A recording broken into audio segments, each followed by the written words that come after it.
Gopijanabalaba Vivaranthari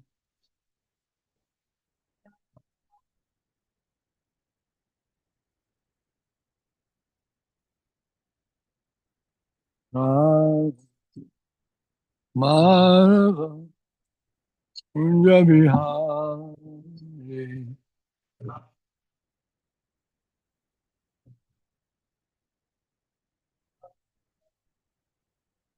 Jaya Madhava Kunjabihari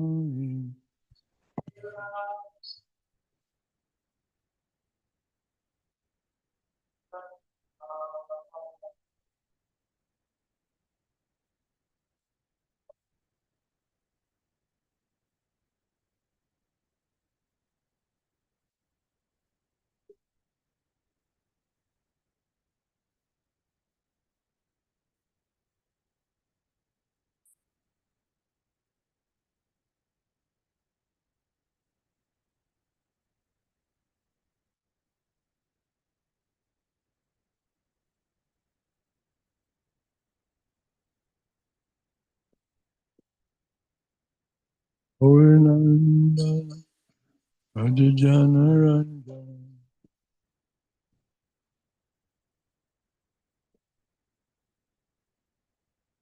Purnanda Rajajanaranjana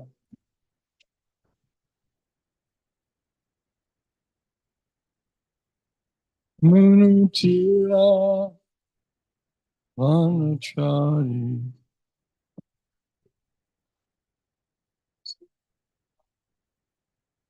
Namunitira Vanachari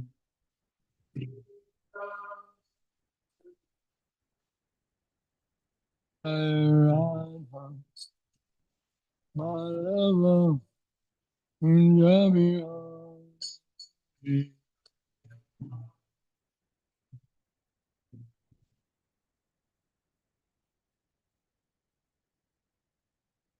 Radha Madhava Kunjabihari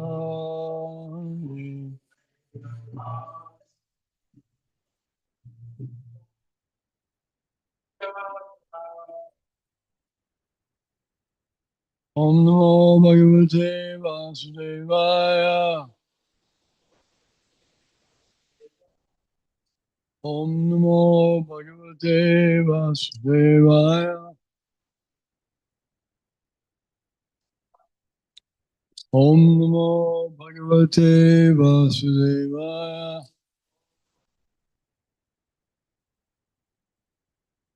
Srimad Bhagavatam, 3rd Canto, Chapter 17, Text 21.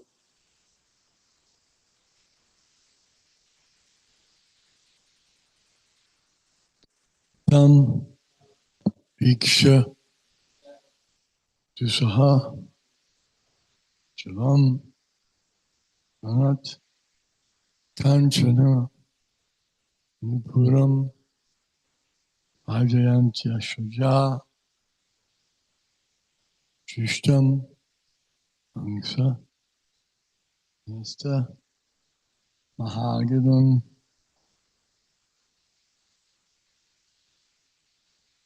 Tam Vikshatu Sahajavam Anakanjananupuram Adayantya Sujajishtam Angsanasta Mahagadam Tam Vikshatu Sahajavam Anakanjananupuram Adayantya Sujajishtam Angsanasta Mahagadam Tam Vikshatu Sahajavam Anakanchananupuram Adyantyashujadishtam Anjanasta Mahagaram.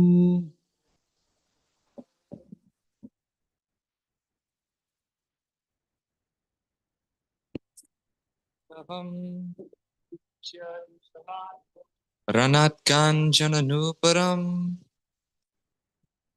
Vajayantya Srijajustam Amsanyasta Mahagaram Tam Viksha Dusahajavam Ranat Kanchana Nupuram Vaijayantyasraja Angsanyasta Mahagadam Tam Vikshadu Sahajavam Ranat Kanchana Nuparam Vaijayantya Shajajustam Amsanyasta Mahagadam Samvikshadu sahajavam Ranat Kanchana Nuparam Vaijayantya Shajajustam Hamsanyasta Mahagadam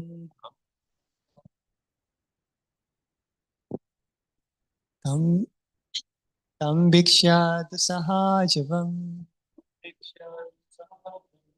Pranat Kanchana Nupuram Vaijayantya Srajajustam Hamsanyasta Mahagadam. Please.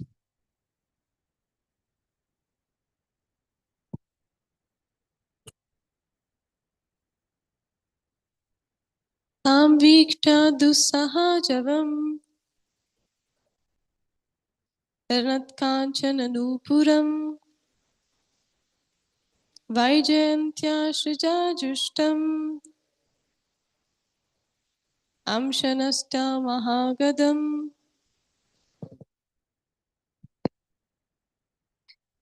Tam Viksha Tusahajavam Ranat Kanchana Nupuram Vaijayantya Shajajastam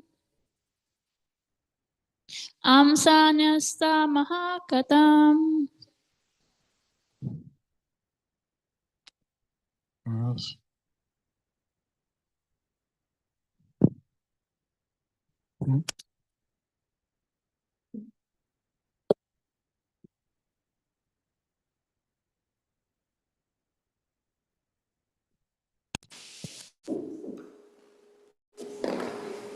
Hare Krishna Sarvamangala Mataji. Would you like to chant? Yes, Prabhu.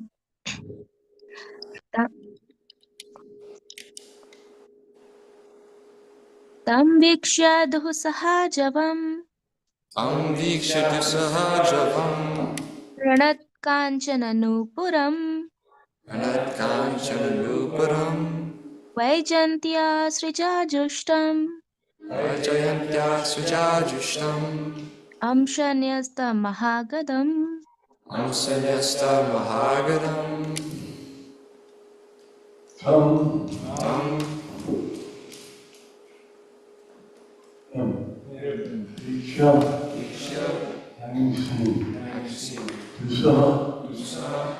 Difficult to control. Javam Anat, tinkle. Kanchana, gold. You put them anklets. Vajayantya Shaja. The Vajjayanti garland, Krishtam adorned, Angsa on his shoulder, Nyasta rested, Mahagaram, a huge mace. Translation: Hiranyaksha's temper was difficult to control. He had anklets of gold twinkling about his feet. He was adorned with a gigantic garland, and he rested his huge mace on one of his shoulders. We can read the purport.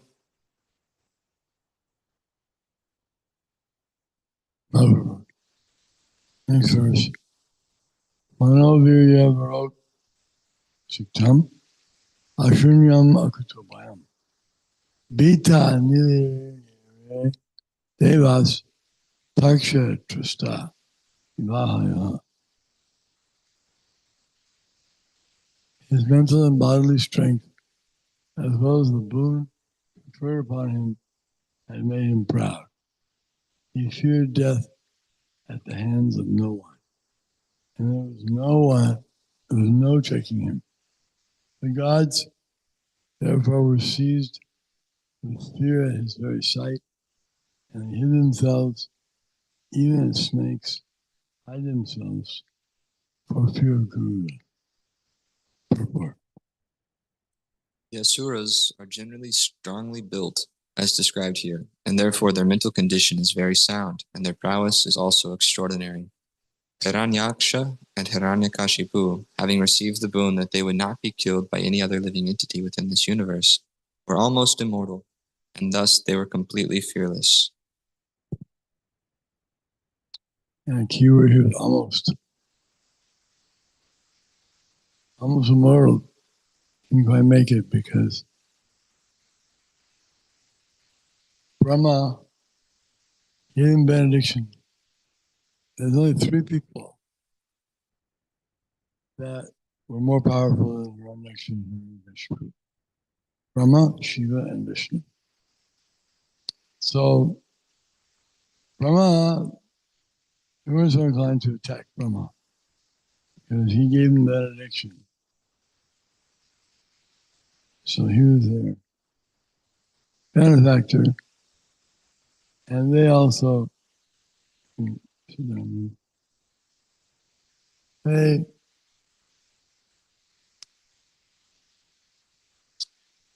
weren't so rude that they would attack him, their own master. They had chosen not to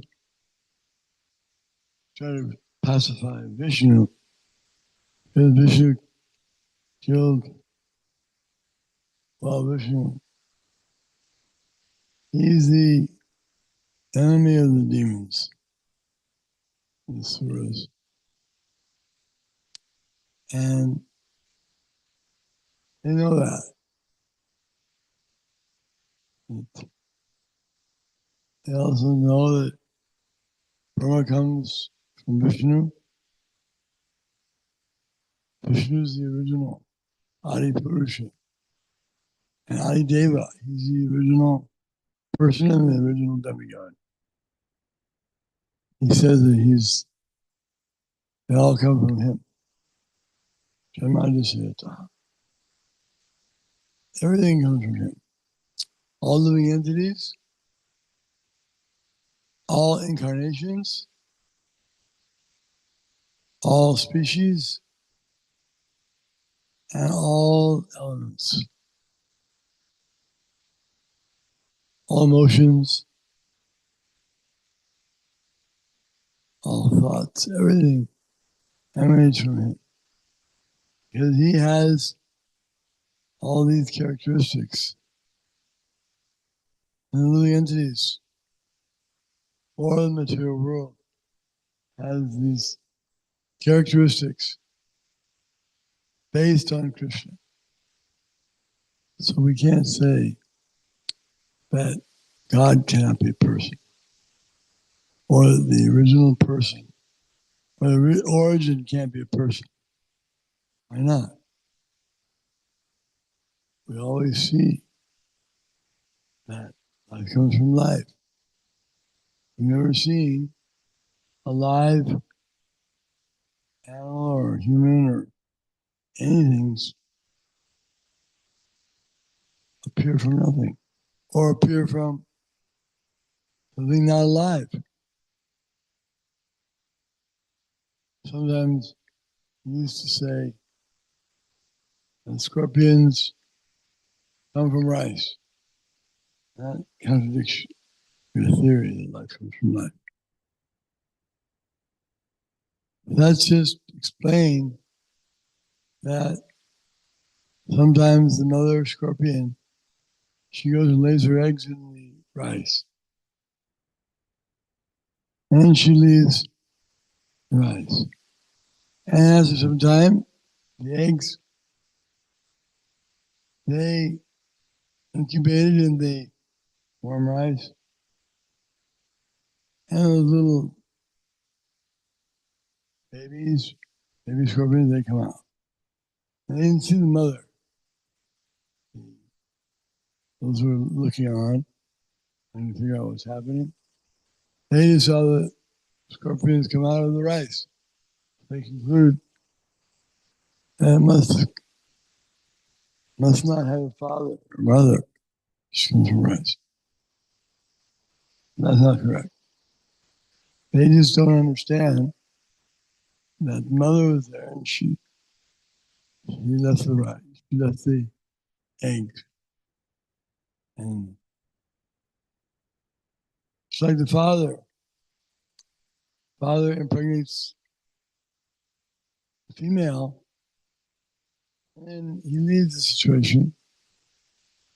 So some less intelligent people, they think these have no father.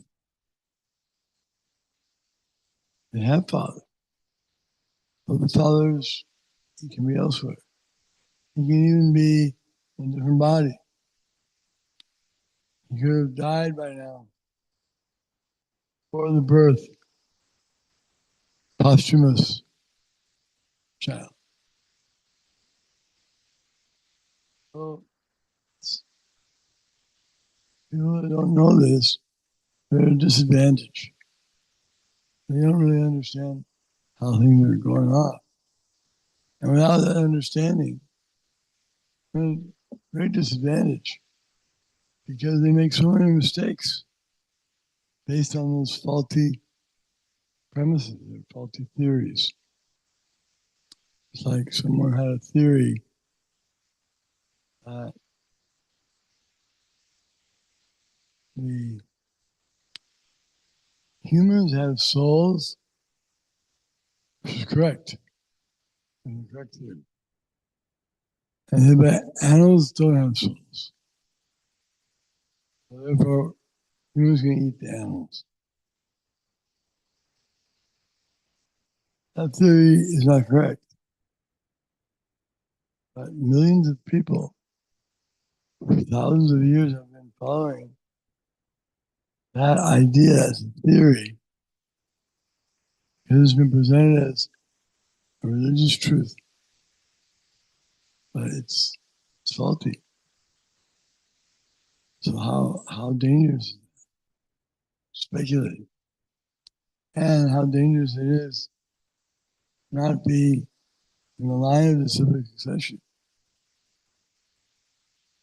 Then there's no way that someone who's not in the disciplic succession will be able to understand how everything is going on.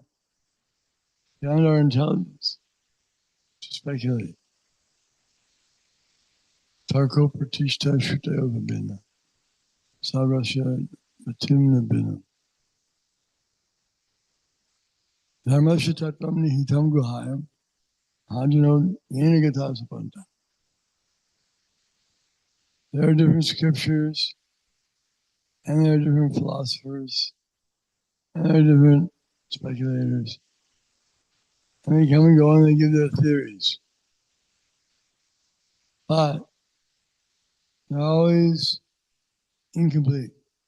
They always miss out. Because no one can understand the absolute truth just by his own imagination or his own theories. He has to learn from the supreme authority. Without learning from the supreme authority, one is lost. Therefore, the recommendation is Dharmasya tattvam nihitam guhayam. The absolute truth is found in the heart of the pure devotees. Mahajano Yena Mahajano Yena Santa. That one should follow the path of the Mahajans.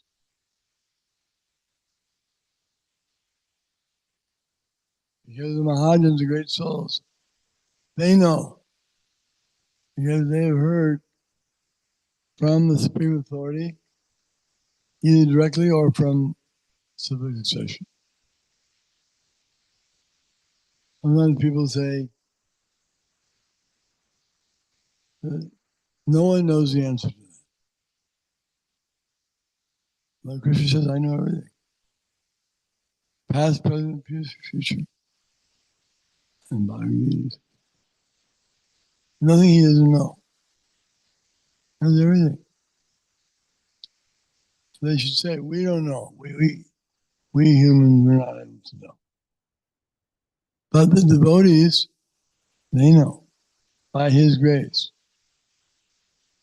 So if you want to know the absolute truth, you have to go to one who's heard in that disciplic succession. That's called Sampradaya. Sampradaya Vihiname Antusha.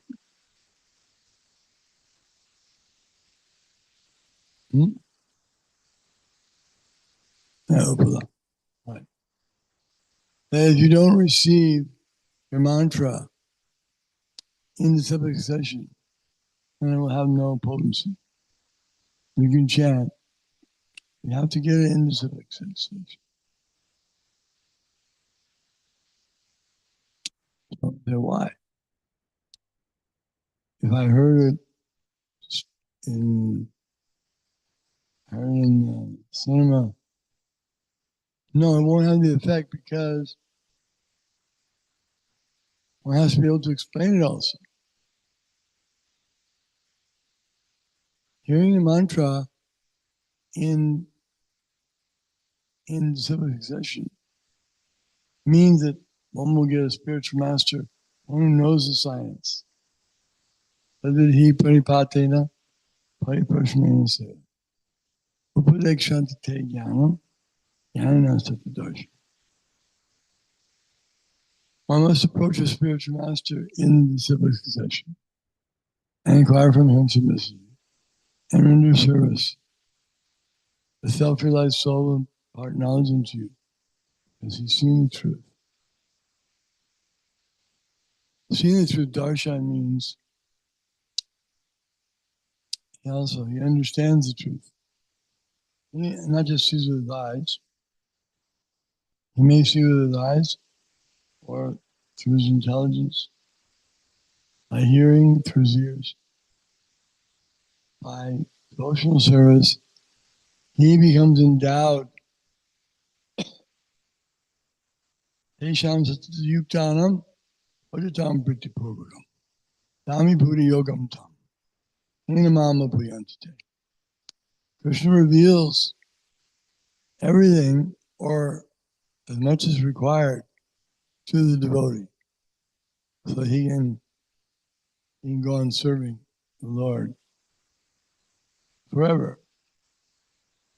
And he can go on serving nicely. If he's engaged in devotional service. Devotional service can be given by those who are in devotional service. You can't get devotional service from someone who's not in devotional service. Like sometimes they have these products. You can only buy the products from a member. He's a special salesperson. You can't buy them in the store because you get it from a person. That's a similar idea. You can't, even studying books alone will not do. Like if one wants to be a surgeon, medical surgeon, you can't just go buy a book on medical surgery alone and go home and read it. And then start cutting doing his surgeries. No, he has to pass the examination. He has to study under the experts. Otherwise, it's very dangerous. It may kill so many people. Similarly, one who hasn't received this knowledge in disciplic succession will mislead the people. That will be dangerous. We have to be aware or be careful not to hear from someone who's not qualified. Qualification is he's heard and he's understood by the grace of the spiritual master through devotional service to Krishna. And now he can explain. He doesn't have to explain anything different. He doesn't have to be a great poetic speaker or flashy. He doesn't have to have any of those characteristics.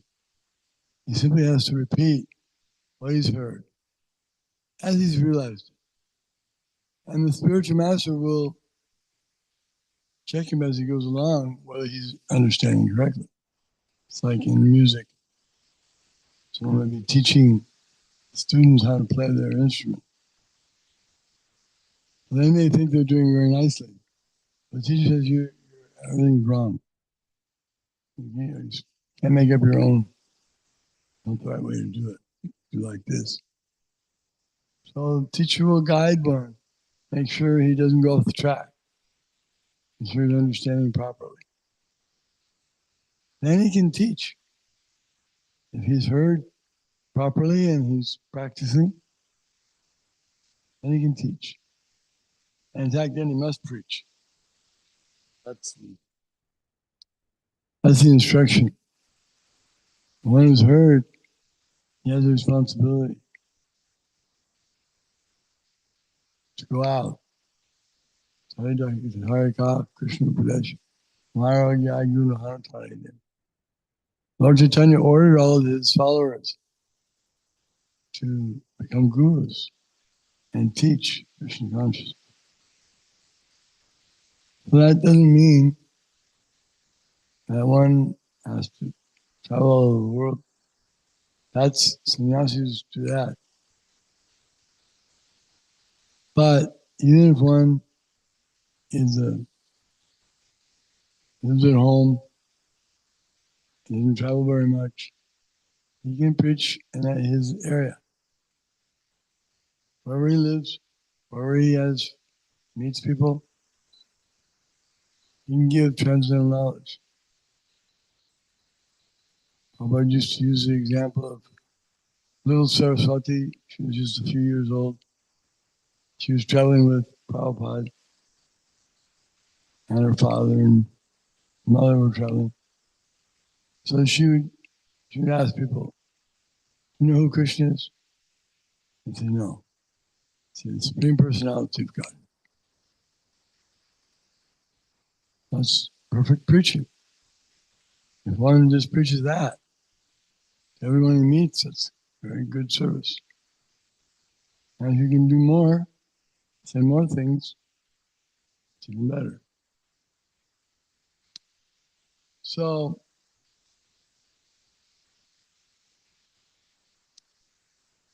these demons, they weren't perfect in knowledge because they didn't study from Brahma correctly. They got benedictions, but these benedictions are given, but they're not full, because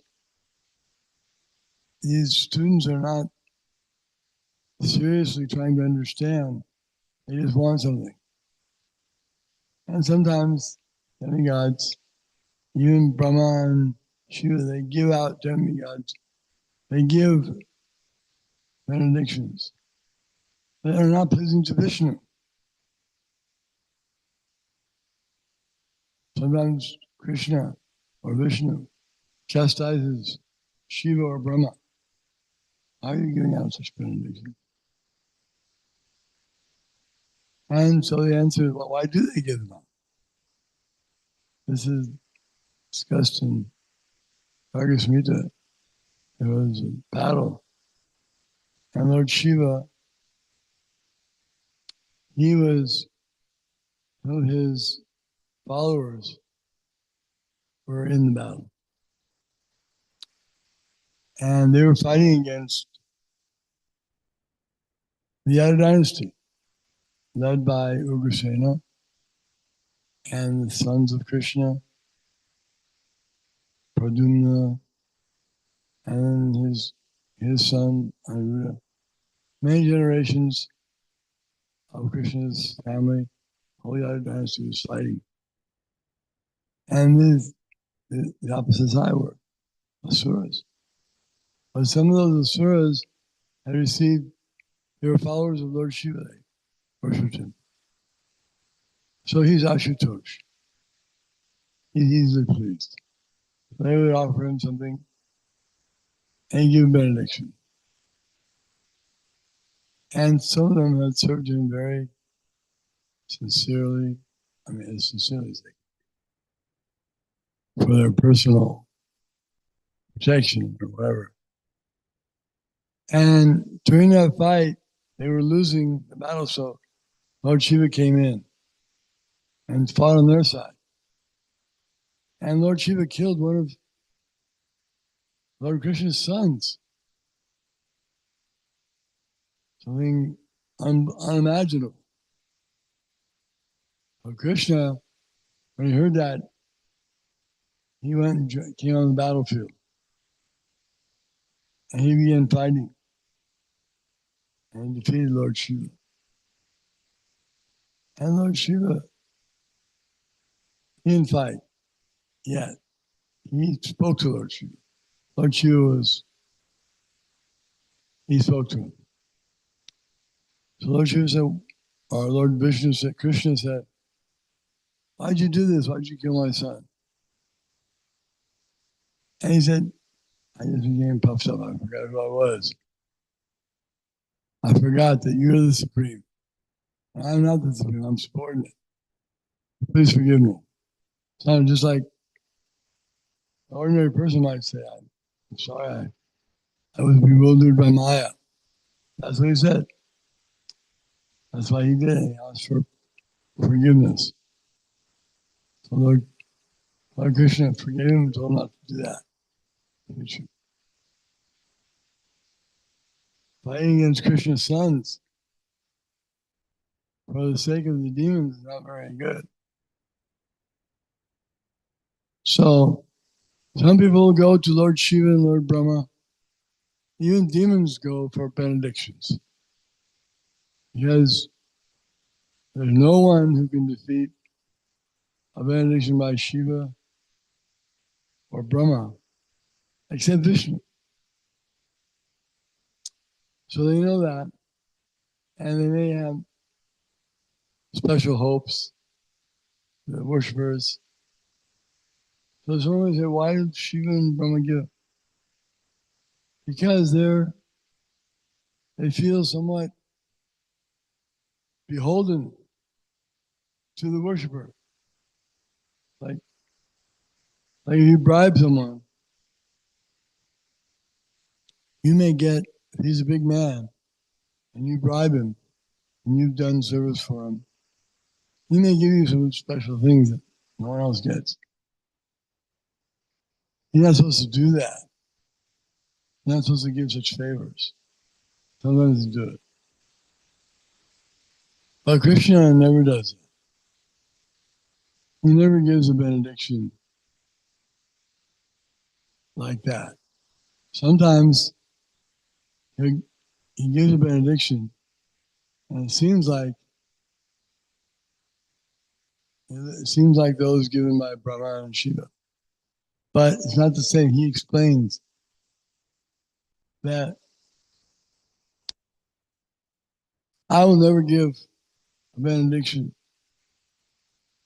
that will allow the follower to engage in sinful activities. Rather, he gives him the opportunity to serve the Lord. He gives an opportunity to make spiritual advancement. Even if he kills someone, that killing, so-called killing, not really killing because the soul never dies, and it's not really killing the worshiper or the demon, the enemy, rather is giving benediction. He gets liberation, either in the spiritual sky, in the Brahmajyoti, or in Vaikuntha planets. So he's Mukunda. Everything he does is auspicious. He never does anything inauspicious. That's why sometimes the demons, they'd rather be killed by Vishnu than by anyone else. Because if one's killed by Vishnu, he's liberated from all of his sinful activities. He's free. And Krishna always gives the opportunity. Because they get to see him, like all on the battlefield of Kurukshetra. Everyone got liberated because Krishna was there. Krishna was present, so we were all in association. So ultimately, it was auspicious. Even those who criticize, why did Krishna recommend fighting? He gives so many reasons in Bhagavad Gita why he encouraged them. But even if you say so many people lose their lives, but they're all giving benedictions for liberation. That's perfect. When people try to criticize God, he's doing all these horrible things, like arranging for earthquakes, fires, wildfires, all the types of hurricanes and different horrible things that kill so many people. They don't get killed. They live for eternity. And this is purifying them. So in the future, they'll be able to engage in devotional service to Krishna again. They, at one time, were serving, but they fell down. They lost their opportunity due to bad judgment. So now, even if someone dies, we shouldn't think that that's bad or God made a mistake. Shouldn't have let that happen. He lets it happen because it purifies. It's like saying, why is the president of the country, why does he allow people to go to prison or people to be sometimes hanged? Because it's good for them. That punishment will give them a better opportunity in the next life. Because people don't understand the next life, how the soul transmigrates body to body. Therefore, they're fighting against. They don't want the law to be so rigid, so strong. But it's better that it's rigid. Then the innocent don't become innocent, don't become injured or mistreated. So this is great science, how if one understands everything from Krishna. All the Vedas come from Krishna. So the Vedas are as good as Krishna speaking. We can hear from Krishna through the Vedic literature, through the Guru, through the Parampara. And then we understand. If one has a guru, then he understands. Any questions?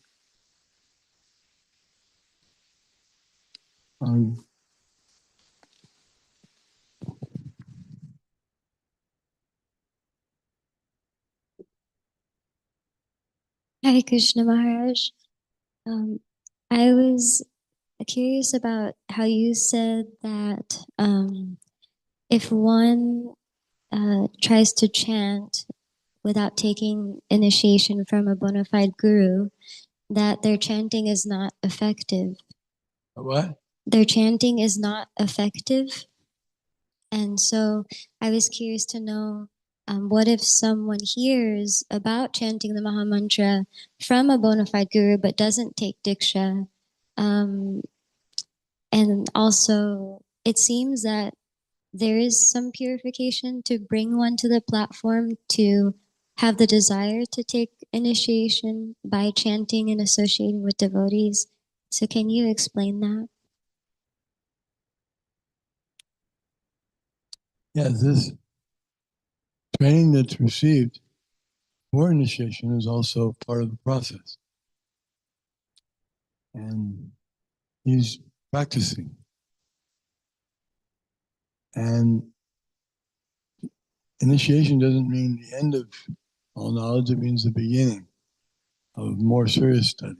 So the fact that he's been chanting, like in ISKCON, Srila Prabhupada and Vaishnavacharyas, they set a certain number of rounds that the disciples should chant.